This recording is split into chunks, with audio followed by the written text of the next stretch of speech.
अभी जहाँ आप टूट गई हो कि नहीं यार अब बस बर्दाश्त के बाहर हो रहा है, अब छोड़ दो, हाथ से कभी ऐसा लगा हो कि नहीं बस हो गया, अभी मैं नहीं करना है? बहुत बार ख्याल आया, एक दो बार तो पॉइजन भी खा लिया था। टूट गई थी, लेकिन कहते हैं ना कि मुझे उस सक्सेस तक पहुंचना था।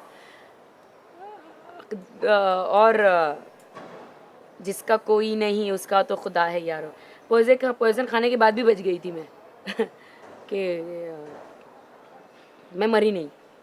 और मतलब इतना स्ट्रगल हो चुका, बिकॉज इतनी बड़ी बड़ी फिल्में आती थी, मुझे सिलेक्ट कर लेते, मैं इतना ऑडिशन देकर आती थी मुझे और सिलेक्ट कर लेते थे, पासपोर्ट के वीज़ा तक आ जाता था, टिकट तक आ जाती थी, बट पता नहीं ऐसा कुछ हो जाता था, क्या होता था वो तो भगवान जाने, कि एंड टाइम पे मुझे नहीं लिया जाता था। तो एक इंसान एक एक आप सोचिए कि एक स्ट्रगल करता हुआ इंसान को एक उगता हुआ सूरज दिखाई दे, और बाद में पता चल रहा है कि वो सूरज सिर्फ यूं ही था, उगा था, लेकिन वो तुम्हारे लिए नहीं उगा था, यू नो। तो ऐसा आघात लगता था, ऐसे दिल में दर्द होते थे, मतलब ऐसा लगता था कि मैं क्या करूं।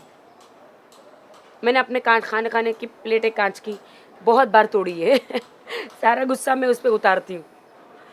और फिर जब बर्दाश्त नहीं हुआ तो एक दो बार पॉइजन भी खाया था, फिर भी मैं बच गई। फिर मैंने सोचा कि क्यों भगवान, हमने जन्म लिया है, मैंने मेरी माँ ने बैठ के सोचा कि क्यों पॉइजन खाऊं मैं, और पॉइजन खा के भी किसका भला हुआ है। ये पॉइजन जो वो खाते हैं जो ज़िंदगी में कामयाब नहीं होते।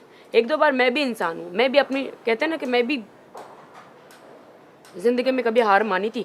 मैं बढ़ा चढ़ा के कभी ज़िंदगी में मैं नहीं कहूँगी कि नहीं नहीं नहीं मैंने कभी पॉइजन नहीं खाया, कि मैंने भी, मुझे कभी गुस्सा नहीं हुआ, कि मैंने कभी प्लेट नहीं तोड़ी, कि कभी मैंने ज़िंदगी से हार नहीं मानी। मैंने भी मानी थी।